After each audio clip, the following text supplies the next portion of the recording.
So, what is going on, guys? This is Ryan here. And this is the Ryan here. Hey everyone, Razbowski here. What's going on, guys? Dawkbro here. And welcome back to the fourth podcast. This is the fourth episode of Theory Thursday, and there's going to be the four of us today. This episode is going to be dedicated towards the newest post on ScottGames.com, that is Nightmare Chica. So for this first section of this podcast, we're going to be talking about what we actually see, and that is a very nightmare-fueled Chica with 3 rows of teeth.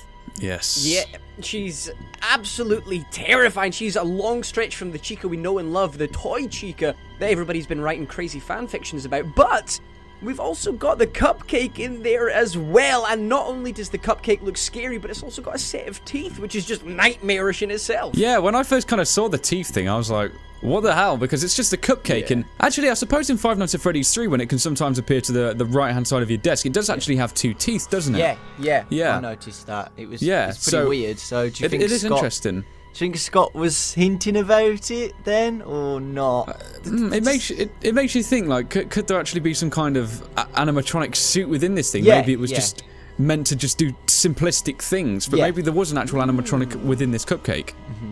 I suppose if you're talking about it in that sense, it could maybe you get these tiny little like robot things. Maybe it was always meant to open and close its mouth, or even just blink. Because it's got the eyes, maybe it was just meant to blink. And obviously, the nightmarish version of it here has got big ass teeth. Yeah. So we're now 3 of these nightmare animatronics deep into these teasers. Of course, we got Freddy first, and then we got this Bonnie character, and now we've got Chica. But for me personally, this is probably the scariest animatronic out of all of them. I just think that, you know, the way the facial design of this animatronic looks, and just the fact that it doesn't look all that there. We've only got the one eye illuminated. It does make you think, how operational are these suits really going to be? Yeah, see, I was thinking that, obviously, I don't know, Chica, I mean, she had a beak, for God's sake, and she only had, like, really blunt teeth in the first game, and all of a sudden she's become this nightmarish 3-rowed teeth with a cupcake that's also got teeth. It just feels like, it's overly exaggerated with the fear aspect, and I think it backs up the nightmare fact of that. Yeah, that kind of, the whole thing you're saying there about the Five Nights at Freddy's one thing looking distinctively different. I think this actually backs up the idea that these nightmare guys, if they do exist, they're pre-Five Nights at Freddy's 2, during the same sort of generation of these withered guys, because it's got more of a similar kind of appearance and design to the withered Chica than, for example, the Five Nights at Freddy's 1 Chica. Oh, yeah, definitely. I think it's the first generation of Foxy and Chica, because we know at some point these guys must have been introduced. Obviously, we haven't seen Nightmare Foxy yet, but a lot of people are speculating that's the next teaser. But we do know Foxy and Chica must have been introduced at some point. Whether this is the withered Foxy and Chica from Five Nights at Freddy's 2, or there was a generation before that, there's different speculations, but we have compared this Chica to the withered Chica, and the face is different, so they can't be the same. What we can actually, I suppose, speculate on is the fact that this whole sister location thing, we constantly kind of talk about this, but if there was a sister location, one thing that I've been thinking is that throughout the Five Nights at Freddy's 2 minigames that we experienced, the death minigames, within the establishment we seem to work in, we play as, well, at least we seem to encounter this purple guy. And then, possibly in a sister location, that might be where the pink guy works, for example. And what about if the pink guy is maybe more of a, I don't know, a danger, and he could have possibly modified these animatronics in a location we haven't yet seen? Yeah, see, I was thinking that obviously the theory of 2, like, purple guys, or a pink guy and a purple guy, it's still up in smokes, because why would Scott create another game if there's no villain to go off, if you know what I mean? Because we know Springtrap has pretty much died. I mean, yeah, we saw him in the newspaper clippings at the end of Night 6 in Five Nights at Freddy's 3, but that doesn't really suggest that he's still alive. I mean, that could just be his head. Is that what you think then? Do you actually think that maybe the Springtrap perished? Possibly. I mean, I don't know. If he does make a return, it'll be interesting to see how he would make a return, because I don't know. Because obviously if he survived a crushing of the suit, then obviously he may be able to survive a fire as well, because we've had a theory that the puppet is keeping him alive, no matter what he goes through, so quite possibly, yeah, he could. Well, I'm not sure.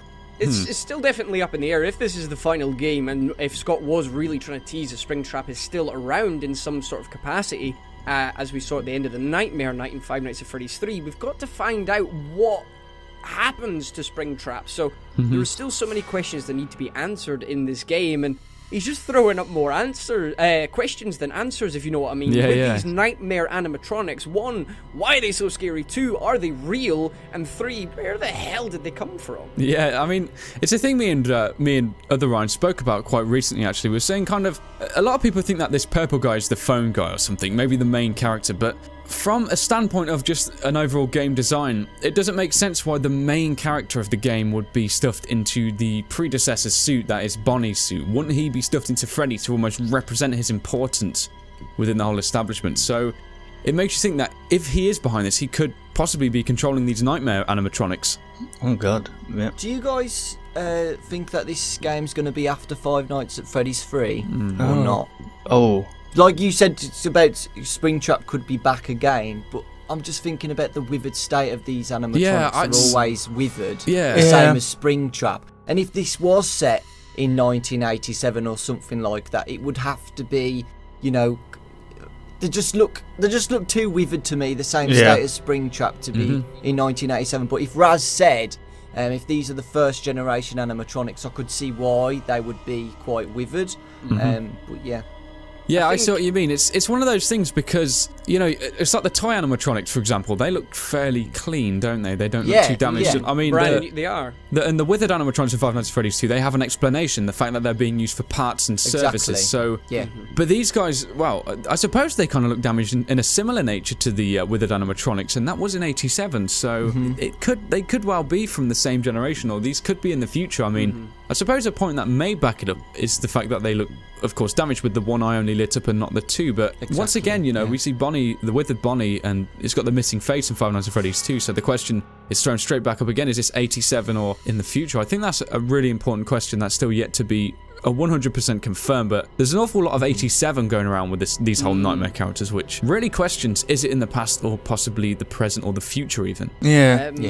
I think it would be quite easy to set it in the future after the events of Five Nights at Freddy's 3, but have the mini-games in 1987. Yeah, it would be exactly. simple to do that. Scott has done time skips via mini-games before, so you can do exactly the same thing in this game, and it would satisfy what happens after Five Nights at Freddy's 3, and it would satisfy what happens before it all. So I think that's the direction I'm leaning towards for this new game. Yeah. See, I was thinking that, I don't know, I think there's a huge difference between damaged and decayed, if you know what I mean. Like, obviously there'll be damage. You can see, like, for example, you saying withered Bonnie. That's actual damage to someone. Someone's actually ripped that face off. But with Springtrap and like these nightmare animatronics, it almost feels like they're not. They have been like maybe like kicked aside, you know, as their time's gone on, but like I don't know, it feels like they've just been left for a long time, and over time they've been damaged. It's not like there's, like I was saying, there's a massive difference between just like you know, smacking an animatronic maybe, and like, you know, just leaving it to accidentally kicking it every now and then, if you know what I mean. Yeah, that's a good point, because it's like, you know, these withered animatronics in Five Nights at Freddy's 2, they're really damaged. Like, for example, Chica's missing her arms and things like that, but it seems like from the two images where we actually see the hands of these animatronics, they're kind of fully there. They're kind of, and they've got 5 fingers and the whole suit's still there, and it genuinely looks like they're just damaged rather than, you know, they've been scrapped or something. Aging over time as opposed to stripped for parts is exactly, yeah, I think so. So, there's a big debate now as to who's going to be coming next. I think 95% of the communities accepted were expecting a Foxy animatronic, but there's a couple of things which a couple of people in the community have begun to recognise, which seems to be building up almost with these animatronics. When we first saw Freddy, we had 1 row of teeth. Now, when we saw Bonnie, there was 2. With Chica, there was 3. So, what is next? Well, we know Foxy was originally, like, in Five Nights at Freddy's 1, he already looked like one of these nightmare animatronics. He had sharp teeth and he was all damaged and withered. So, the thought of a nightmare Foxy with maybe 4 rows of teeth, that is quite scary, because that's the only character that can run as well, pretty much. Yeah. If he has a similar sort of mechanic where he can either leap at you from the darkness, run at you from a distance, and if he does, even just 2 rows of teeth, he is absolutely frightening. Imagine Foxy, who already had these sharp fangs, with the length of teeth that Chica and Bonnie have. It's going to be absolutely incredible. The hook is the main thing that I'm interested in. Hooks are already scary, they're already sharp and implemented. Imagine it turns into like a hook claw, like 5-fingered hooks That would be incredible. Like kind of God, Wolverine wow. style thing. That would be insane. That's Holy what I'm looking forward God, to. Yeah. Stop giving him ideas, Raz. Jesus. One thing which God. I've actually noticed really interesting about these, really intriguing about these teasers is the way they're seeming to be presented, and I've almost noticed like a link with Five Nights at Freddy's 3. You know how we kind of had these main mascots scattered around the establishment? Well, the only animatronic that wasn't used as some kind of light source or prop was the Freddy guy, which was actually stood in the doorway, and ironically he didn't have the lights in his eyes, and now you know, we had the Bonnie character who was definitely a light source in Camo 2, and then I believe in Camo 8 we had the Chica head being a light source, and of course we know the Foxy head to be a light source, so I don't know, I think it might be entwining itself within these kind of relics of maybe the Five Nights at Freddy's want suits, and it just makes it almost leaves explanation as to what these lights might be representing. Yeah, well, I mean, I was just thinking, we've recently done a video. The whole 1987 theory, are you guys familiar with this? Basically, it's 10 days after the Freddy teaser was released, we saw Bonnie. Then 9 days after that, we saw Chica. So can we expect in 8 days' time to see Foxy maybe, and then 7 days' time? That's the big question. Is that's the Golden question, Freddy or the puppet? Yeah. But if that holds any truth, if that is going to spell out 1987, then you got to think what the teasers are going to be after that. Like, I don't know, because there's not a lot you can go off, if you know what I mean. I was What's that, I just thought, you just said 1987 for the countdown thing. Yeah. Is that what you meant? Yeah. 10, 9, 8, 7. 9, Yeah. 8. Bloody hell, I didn't even Hey, realise Dawko, that. one more thing for you that I realised then. Ironically as well, that ends on the, if that does hold truth, that will be the Foxy teaser on the the Foxy teaser will come, and then the 7 days teaser to represent the 7 will come on the 31st. So that might be that the Balloon Boy with the 10 represented the month of this game's release. And then, of course, if this 1987 thing holds up truth, it'll be the 31st, which is the day of release. So now it's just whether or not this holds up truth. Going on the point, what could possibly come after these Nightmare teasers? I was thinking potentially, because he's still got a run up to a teaser trailer and then maybe a full gameplay trailer. He could have each of these animatronics in turn appear on his site again, but as they might look in game, like not nightmarish, what they really look like, if you know what I mean. So Freddy would appear first without the little Freddles, maybe looking really new, like he looks when they first bring him onto the shop floor for the first time, if you know what I mean. So you've got the contrast between what he looks like in Nightmare and then what he looks like to the children, maybe, or the general customers, sort of thing. So that might be another way of him doing it, or he could just bring all the animatronics back as nightmares. Yeah, that's what I want. The main ones I want to see as nightmares are the first three what we've got now. Foxy. I'd like to see a nightmare puppet. And I'd like to see, like, not Scott to hint it, but maybe a Nightmare Golden Freddy, but we don't know yet until the game release. Kind of like Five Nights at Freddy's 1, where we didn't know there was going to be a Golden Freddy, but then when we play the game, we might get an Easter egg of a Nightmare. I'm kind of thinking that maybe the fifth teaser, if there is, of course, going to be a fifth, and the whole 1987 thing holds up, it might actually be Golden Freddy, just because of the simple fact of. In the Five Nights at Freddy's 3 bad ending, when the lights are actually still on in the heads, there's the fifth head in the back, and if you analyse that, it does appear to be like a second Freddy head. So is that the Golden Freddy character? Yeah. Also, I was thinking in Five Nights at Freddy's 1, when you put in 1987, it's Golden Freddy's jump scare, isn't it? Yeah, So, exactly. Yes. Precisely, that would make sense. That would be fantastic. Yeah, it's kind of like, it's almost like a big clash of all these hints throughout, and it's nice to see that he's given us these early hints on the website too, because it's leaving us all intrigued as to, you know, what's going on, and it's almost linking a couple of things in the past now together that we've all been speculating for a while, and it's definitely making a couple of theories seem a bit more kind of warrantable in their whole idea and concept. Yeah. It's beautiful. It's just so beautiful, Scott. So, something we actually spoke about a moment ago, but we didn't actually answer, is what teasers are we definitely expecting to see next? We've spoke about the whole idea of this 1987 thing, and I keep bringing it back up, but what about if there's going to be some more teasers after showing more of the animatronics? The 1987 could link quite nicely with the 5 main mascots, but that's not to say we're going to see all these other guys coming in nightmare form or also in normal form. So, yeah, what do you guys truly expect? What animatronics do you think we will see reoccur, or what animatronics do you think we'll see as new? Well, obviously we're going to see Foxy. That's a given because I think yeah, Five Nights at exactly. Freddy's 2 they scrapped all of the toy animatronics, didn't they? So I don't know, but obviously that's why they came back in like well, that's why Balloon Boy came back in only hallucination form, because obviously he's been ripped apart and you know, scrapped. So, but it would be interesting to see if someone like maybe salvaged the toy animatronics to make them look like these. Imagine like a Nightmare Toy Bonnie or a Nightmare Balloon Boy or something like that.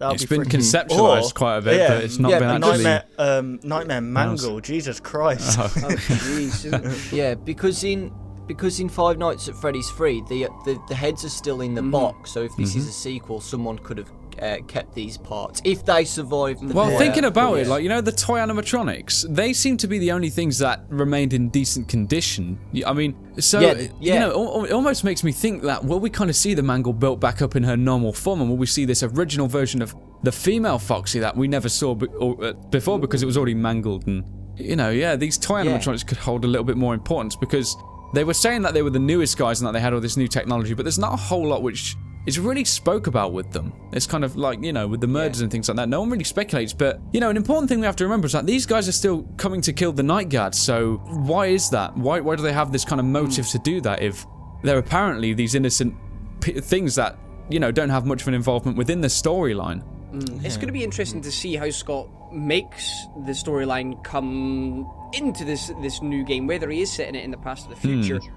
Are the children's souls still active in these things, seeking revenge? Because that's, with the bad ending, that's the way it's pointing. These animatronics may be destroyed, but the children's souls aren't at peace yet. So, if somebody has bought all the things from an auction, that seems to be a very important point here, which leads us to believe that it's going to be set after Five Nights at Freddy's 3. If somebody has put them back together, creating some kind of, I don't know, museum or a cafe to like a cafe museum, you can go through a museum and then you get your pizza at the end of the thing or whatever. If somebody has made a replica of Freddy Fazbear thing, put the animatronics back together, does this mean the children's souls are somehow attached to the heads? Is that what this is? So when you put them back together, they're going to come active again and seek vengeance on anybody wearing a purple suit. Well, we actually had that theory where the bad ending is the true ending to the... I think a lot of people have started to believe that, as well. So I mean, like, you know, like we've said in previous podcasts, I believe the good ending is just completely unrealistic to, you know, to go through walls and to, I don't know, click posters and transport through like dimensions to get these good endings. It doesn't make any sense. So I mean, it would make sense that these souls are entrapped still, and I think if the puppets get around, then they're always going to be trapped because it's the puppet that actually put them in there. If you know what I mean, he's like the master guy. So I think their goal would probably to be kill the puppet if they wanted to be free.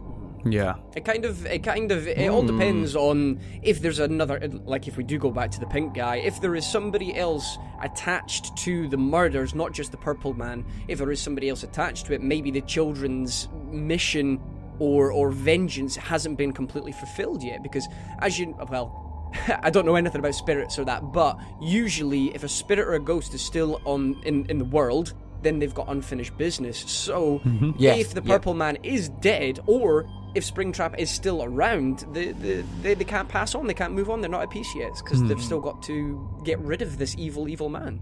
The problem is, what still I don't understand is that did Purple Man truly kill the children? Because in the mini games we only see Pink Man next to these children.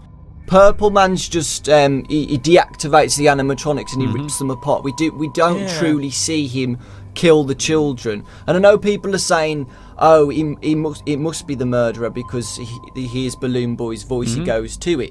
But animatronics are set to do that anyway. The animatronics are set to it, so it could be just the animatronic doing that. And I honestly think it would be a really good twist. Like, we all think it's Purple Man, but it's not. I was thinking that, you know, a purple guy could be working alongside the pink guy. Like, he could work at the establishment.